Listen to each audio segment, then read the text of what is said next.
Hello everyone, and welcome back to a new video. In this video I'm gonna show you guys how you can use cruise control in your Audi. So if you guys want to learn how to do it, just follow the steps that I'm gonna show you. This tutorial will work for all of the Audi A and Q models, so if you guys have any of these models, this solution will work for you. So what you need to do, guys, is pretty simple. In order, all of your cruise control options have some buttons, so you only need to have or to make one action, and then you're gonna be able to activate cruise control. So just go here behind your steering wheel. You're gonna find this button right here. I'm gonna give you guys a closer look.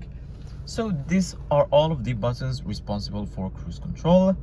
Here you can set a speed to wherever speed you're driving in, and if you push it up or down, you're gonna be able to adapt the speed to increase or decrease.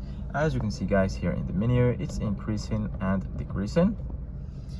Here, if you pull it into your direction, you're gonna be able to turn it on, and if you push it, you're gonna be able to turn it off. So this is it, guys, for today's video. Thank you guys for watching. Don't forget to like, subscribe, and see you guys in the next video.